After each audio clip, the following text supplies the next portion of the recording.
Então, pessoal, vou começar aqui uma revisão para o concurso do INSS, que vai ocorrer agora nesse domingo, para a disciplina de informática. A elaboradora do concurso é a Carlos Chagas. Meu nome é Jimmy Peters. E aí vamos começar essas questões, né? Trabalhar nessas questões. Esse material vai estar disponível aí no site, você pode baixar no link, e aí você pode obtê-lo tranquilamente. Então, bora para a primeira questão aqui, pessoal. Antes disso, o edital tem esse conteúdo aqui que está sendo mostrado, ó. Todo esse conceito de intranet, modo de utilização de tecnologia e ferramenta associada à internet e intranet, a utilização de correio eletrônico, a ideia do próprio sistema operacional também, não é? A questão do Windows e do Linux, etc. Então vamos começar aqui a revisão. Primeira questão é o seguinte: a ULA é responsável pelas operações. Que operações é que a ULA faz? A ULA é um elemento da CPU que permite, tá certo, a realização de operações lógicas e aritméticas. Lembrando que a ULA, tá certo, pessoal? Ela é um elemento da CPU, assim como a unidade de controle, né, que permite gerenciar as ações dentro do computador, da CPU. Os registradores, que são a memória de trabalho da CPU, a memória mais rápida que nós temos aí. É um tipo de memória estática, muito rápido. A memória cache também é um tipo de memória estática. Memória também que permite melhorar o desempenho do computador. Então, isso aqui são dois tipos de memória. A registrador e a cache, que são módulos de trabalho, a unidade de controle, e a ULA, que seria a realizadora de cálculos lógicos, né, e aritméticos. Então, basicamente aqui, a primeira questão ficaria a letra D. Bom?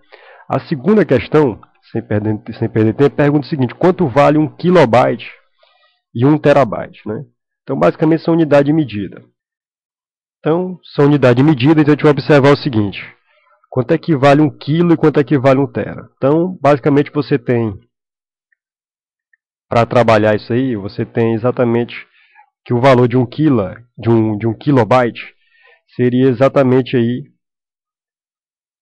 vamos só ver, só ajeitar aqui rapidinho, sim. O kilobyte ele vai valer exatamente 1024 bytes, né? 1024 bytes, como já foi visto, corresponde a 2 elevado a 10. 10 bytes, ok? Logo, 1 kilobyte aqui. Nós também temos lá 1 megabyte, que corresponde a 1024 elevado a 2, que corresponde a 2 elevado a 20 bytes. Você também tem a questão de 1 gigabyte, que são bilhões, dá exatamente 1024 elevado a 3, que corresponde a 2 elevado a 10 bytes, 2 elevado a 30 bytes. E aí nós temos 1 terabyte, que corresponde a 1024 elevado a 4, que dá 2 elevado a 40 bytes. Então, ó, 2 elevado a 10 é o quilo, 2 elevado a 20 seria o mega, 2 elevado a 30 seria o giga, 2 elevado a 40 seria o terabyte, ok? Aí a pergunta faz referência ao que? A 1 quilo. 1 quilo seria 2 elevado a 10, então seria ou a letra A ou a letra E. Só que 1 terabyte corresponde a 2 elevado a 40, logo, resposta, letra E. A terceira questão fala sobre o Windows. O Windows é um sistema operacional ele é um sistema operacional que trabalha com o tamanho da palavra, que corresponde ao número de bits, né, de 32 ou 64. Então, a ideia de 32 ou 64, um sistema de 64 bits reconhece um tamanho de memória RAM maior e também tem um número de memória registradora maior. Logo, ele executa atividades complexas com maior velocidade. Então, com certeza, os sistemas aí são de 32 ou 64. Você pode fazer analogia à voltagem, né, 110, 220. Então, aqui você tem um sistema de 32 ou 64, tá bom? Então, basicamente, seria a resposta letra A. A quarta pergunta: no sistema operacional Windows XP, o que significa ICS? Né? ICS significa Internet Connection Sharing, que seria justamente o que? Compartilhar a conexão com a internet. Então, a sigla ICS significa, tá certo, compartilhamento da conexão que você tem, tá bom? Muito bem. Então tá tranquilo aqui. Vamos para a questão 5. A 5 fala sobre o Linux, né? O Linux ele é um sistema operacional livre, né, que permite você estudar, modificar, tá certo? Aperfeiçoar e redistribuir. Então ele pergunta, o comando que trabalha em cima das permissões. Nós temos três tipos de permissão, né? A permissão de leitura, read, a permissão de escrita, writer, e a execute, né? Execução. Então você tem aqui, quem trabalha com as permissões do Linux, né, seria justamente chmod. Tá bom? Então basicamente letra A. Já na sexta questão, diz o seguinte, no Linux, a ordem que, tá certo? A ordem que as permissões devem aparecer é, como eu falei para você, lê, grava e executa. Read, write e execute. Então, com certeza, seria letra A. Então, você dá permissões de leitura, de gravação e de execução.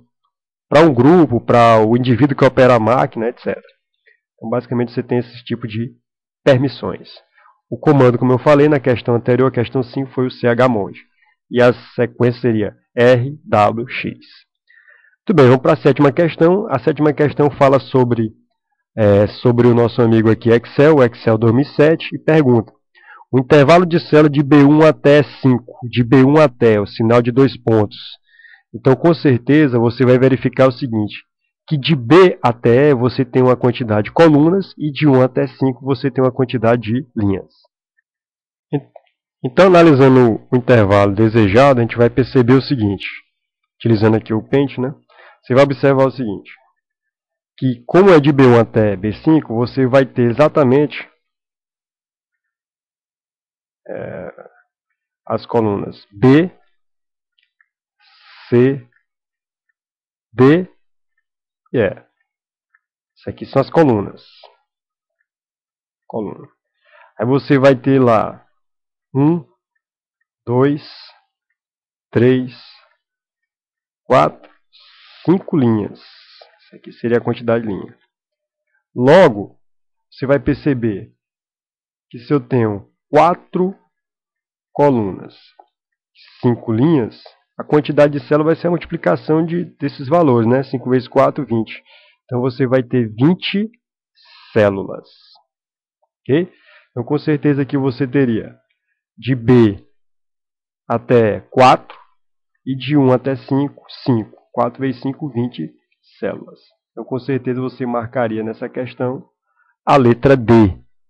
Então só confirmando aqui, a resposta seria a letra D. A questão 8 fala sobre a questão do filtro, né? Você tem um filtro que permite você selecionar, filtrar as informações que você deseja. Os símbolos utilizados são o asterisco, que substitui uma sequência de símbolos, tá certo? E a interrogação, que permite você substituir um símbolo de cada vez. Então você tem só um desses dois. Então a pergunta foi, ao utilizar o filtro de texto ou filtro de número, você pode filtrar tanto texto quanto número. No Excel, você poderá utilizar do símbolo, que permitirá ao mesmo representar um único caractere. Se é um único caractere, então com certeza seria interrogação. Se fosse uma sequência, seria o asterisco.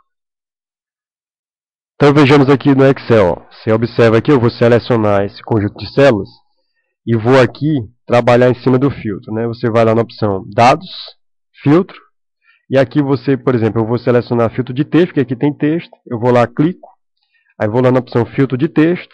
Aí vai lá, personalizar o filtro. Aí você nota que nessa janelinha aqui está dizendo o seguinte, ó. Se eu usar a interrogação, ele vai representar um caractere. Se eu usar o asterisco, vai representar uma série de caracteres. Por exemplo, eu quero filtrar qualquer indivíduo aí com a letra A. E eu, por exemplo, não ser o restante. Colocaria o asterisco, ele ia pegar todos que tivessem a letra A, não ser o restante. Ó. Ele filtraria para mim, por exemplo, nesse caso aqui, o André. Então, basicamente, seria essa a ideia do filtro. Eu posso também filtrar, nesse meu exemplo aqui, eu posso filtrar, por exemplo, pela idade do indivíduo. Né? Então, só fazer com que todos voltem ao normal. E aqui eu vou aqui na opção de idade. Ó. Você vai ver que vai ser agora filtro de número. Vamos supor que eu queira filtrar aqui só quem tem 13 anos. Pronto. Então seria apresentado esses dois, Bernardo e Daniel. Então, basicamente, o esporte que eles praticam está aqui tudo filtrado. Ok?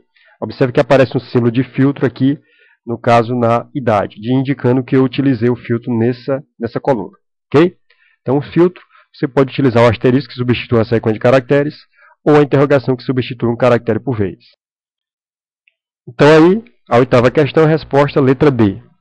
A nona questão, pessoal, você está acompanhando o material aí, você vai baixar aí, você vai observar que ele pergunta o seguinte: os endereços, tá certo, de células, as referências aqui de células, de endereço de células. Você vai observar o seguinte: no Excel, essas referências aqui, A1 representa um tipo de referência chamado de relativa. Porque em relação à coluna na horizontal vai haver mudança, em relação à linha na vertical vai haver mudança. Então por isso que ele é chamado de referência, chamada referência relativa. Quando há a questão de um cifrão, o cifrão indica que essa opção vai ficar estática. Então aqui nesse caso ficou estática, tá certo? Para qualquer lugar que eu vá na horizontal, essa letra A que seria a representativa da coluna. Nesse caso aqui do segundo, quem ficou estático e que não vai mudar na vertical, tá certo? Em nenhum local da planilha, seria o número 1. Já essa última opção, ela é referência chamada de absoluta. Essas duas anteriores são chamadas de mista. Então o que acontece? Nessa aqui não muda a coluna e não muda a linha, fica estático. Esse S vem de static, para representar que não vai haver mudança. Ok? Então aqui nós temos uma sequência de referência inicialmente relativa, essas aqui são mistas e essa aqui seria absoluta. Logo, a resposta aí ficaria na sequência simples. Primeiro, relativa, segunda, mista e depois absoluta. Ok? Vamos dar continuidade aqui na questão número 10. Na questão de número 10, a gente vai ver que existe um símbolo chamado de mesclar centralizar. Então, verificando aqui, aplicando esse símbolo chamado mesclar centralizar na guia início, vamos supor que eu seleciono aqui um conjunto de células. Se eu clicar no botão mesclar, ele vai unificar as células. Okay? Então, ele mesclou, tirou as colunas e aí, consequentemente, eu consigo, tá certo, centralizar o conteúdo. Imagine que eu tivesse aqui o número 1, o número 2, o número 3 e o número 4. Se eu selecionar e mesclar, o que vai acontecer? Quem estiver no canto superior, no caso aqui no endereço B10, é que vai prevalecer. Nesse caso aqui, sempre quem estiver na parte superior. Então aqui quem está na parte superior é o número 1. Se eu clicar em mesclar e confirmar, só ficou o número 1. Logo, esse botão é para mesclar, centralizar. Então você vai observar que a pergunta foi: o que significa esse botão? Mesclar e centralizar células. Letra B. Continuando. A questão 11 fala sobre o recurso do Excel chamado sobre a função SI, né? Essa função chamada SI. Então vamos analisar ela. Então vejamos aí a questão. Analisando essa função SI, o que acontece? Quem me leva para uma opção a favor, que eu chamo de verdade, ou uma coisa contrária, que eu chamo de falsidade, é a minha condição. Então eu tenho que analisar a condição e de acordo com a condição, eu vou ter um resultado verdadeiro e um resultado falso. Se o resultado for verdadeiro, eu desconsidero o falso. Se o resultado for falso, eu desconsidero o verdadeiro. Então vejamos. Analisando essa questão, você nota que tem assim, B1 vezes A1 menos 5. Quem é B1? 1. Multiplicou por A1. Mas quem é A1? 8. Menos 5. Será que isso é maior que zero? Aí eu vou descobrir se é verdadeiro ou falso. Então 8 vezes 1, 8. Menos 5. Será que isso aqui é maior que zero? Então ficou 3 maior que zero. 3 maior que zero, isso é verdadeiro. Se é verdadeiro, eu vou responder o conjunto, o grupo verdadeiro. Então está aqui o conjunto verdadeiro. O conjunto verdadeiro me mostra que eu tenho A1 que vale 8, menos C1, C1 vale 2, multiplicado pelo conjunto, pelo número 2. No caso, por B1, desculpa, o B1 vale 1. Então está aí, 2 vezes 1. 2 vezes 1, 2. Logo, 8 menos 2 daria 6. Então, a resposta seria um valor igual a 6. Ok, pessoal? Então, na questão de número 11, você marcaria aí a resposta sendo a letra B. Vamos só dar um tempo, pessoal. A gente vai só encerrar um pouco essa videoaula. A gente vai continuar, tá certo, no segundo vídeo aí. E aí você continua acompanhando essa revisão. Um abraço.